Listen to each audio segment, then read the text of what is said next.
മാസപ്പടി കേസിൽ മുഖ്യമന്ത്രി പിണറായി വിജയനും മകൾ വീണയ്ക്കുമെതിരെ അന്വേഷണം ആവശ്യപ്പെട്ടുള്ള മാത്യു കുഴൽനാടൻ എം.എൽ.എയുടെ ഹർജി തള്ളി. തിരുവനന്തപുരം വിജിലൻസ് കോടതിയുടേതാണ് നടപടി. കോടതി നേരിട്ട് അന്വേഷിക്കണമെന്നായിരുന്നു കുഴൽനാടന്റെ ആവശ്യം. നിയമപോരാട്ടം തുടരുമെന്ന് മാത്യു കുഴൽനാടൻ പ്രതികരിച്ചു. കോടതിയുടെ തീരുമാനം അപ്രതീക്ഷിതമാണെന്നും വിധിപകർപ്പ് ലഭിച്ച ശേഷം പ്രതികരിക്കാമെന്നും കുഴൽനാടൻ കൂട്ടിച്ചേർത്തു. മുഖ്യമന്ത്രിക്കും മകൾക്കുമെതിരെ അന്വേഷണം ആവശ്യപ്പെട്ട് നൽകിയ ഹർജിയിൽ കഴിഞ്ഞ മാസമാണ് കുഴൽനാടന്റെ നിലപാട് മാറ്റിയത്. വിജിലൻസ് അന്വേഷണത്തിന് ഉത്തരവിടുന്നതിന് പകരം കോടതി നേരിട്ട് കേസെടുത്താൽ മതിയെന്നായിരുന്നു ആവശ്യം. മാത്യു കുഴൽനാടന്റെ നിലപാട് മാറ്റത്തെ കോടതി വാക്കാൽ വിമർശിച്ചിരുന്നു.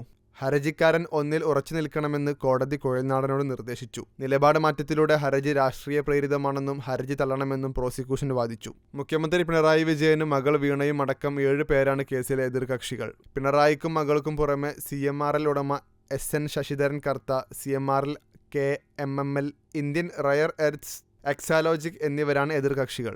ധാതു മണൽ ഖനനത്തിനായി 2 ഇടങ്ങളിൽ കർത്ത സ്ഥലം വാങ്ങിയെങ്കിലും 2004 സംസ്ഥാന ഉത്തരവും കേന്ദ്ര നിയമങ്ങളും എതിരായതിനാൽ ഖനനാനുമതി ലഭ്യമായിരുന്നില്ല. കേരള ഭൂനിയമചട്ടപ്രകാരം പ്രസ്തുത ഭൂമിക്ക് ഇളവ് ലഭ്യമാക്കാനുള്ള കർത്തയുടെ ശ്രമങ്ങൾ പരാജയപ്പെട്ട സാഹചര്യത്തിലാണ് വീണ CMRLുമായി കരാറിലേർപ്പെടുന്നത്. ഇതിനുശേഷം മുഖ്യമന്ത്രി നേരിട്ടിടപെട്ട് റവന്യൂ വകുപ്പിനോട് കർത്തയുടെ അപേക്ഷയിൽ പുനഃപരിശോധന നടത്താൻ നിർദ്ദേശിച്ചതായി ഹർജിക്കാരൻ ആരോപിച്ചിരുന്നു.